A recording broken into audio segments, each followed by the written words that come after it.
Peggy 18.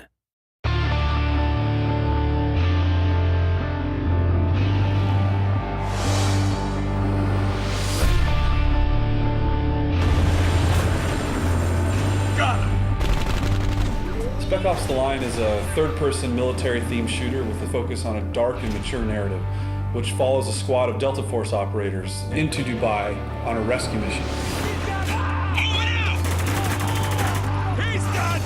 The setting of Dubai really influences the style of combat in Spec Ops: The Line. The unique architecture that's there does some really interesting things with our combat space.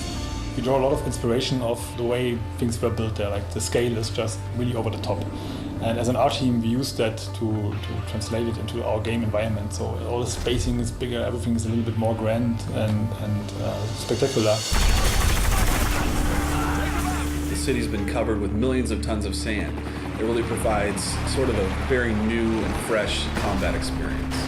One of the elements that's very interesting is the fact that you're quite often walking on what you perceive to be solid ground, but actually you may be walking on a dune that's covering a 30-story skyscraper. During combat, you have to constantly be thinking about where you're standing and where you're located, and you may even tumble through a skylight in a building into an entombed space that's been covered by sand. Throughout the game, the player encounters opportunities to leverage the power of the sand to help him basically to kill enemies or open new pathways. Basically see sand piled up behind a window, and you shoot the window and sand comes pouring out. So there's a number of locations in the game where out of the narrative grew an opportunity for us to let the player make a choice. This is a test. Yes, it is. The civilian on the right stole water.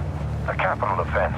The soldier on the left was sent to apprehend him, which he did, killing the man's family in the process. So these are not binary choose A to do the good thing or choose B to do the bad thing types of choices that are presented to the player.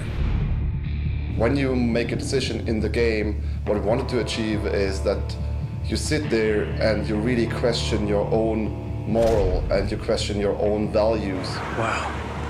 What happens in Dubai stays in Dubai. After a battle in Spec Ops: The Line, there's rarely a situation where all of the enemies are dead. They're typically laying on the battlefield, bleeding out in horrific pain and agony. The player can choose to react to that in a number of ways, and one of the ways that he can do that is by utilizing executions and executing those enemies. Since Spec Ops: The Line is a realistic shooter and you're up against humans with guns, it was always very important for us to make sure that there is enough variety in gunplay and in enemy behavior. So we created all those different enemy types to make sure that there's always enough variety and fun to fight those guys. It was too close, Walker! Take this guy out! Is that all of them? I think we're clear. What about the civilians? 33rd get away with any of them? Yeah, they did.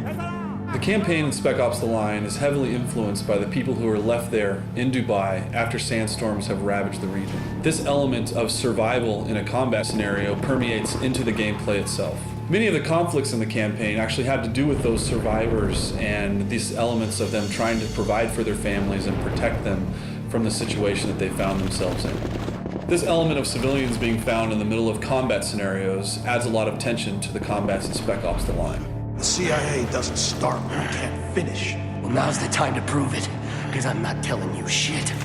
No! What the hell? What we wanted to achieve was that the player really not only makes his decisions as the character, but also as himself.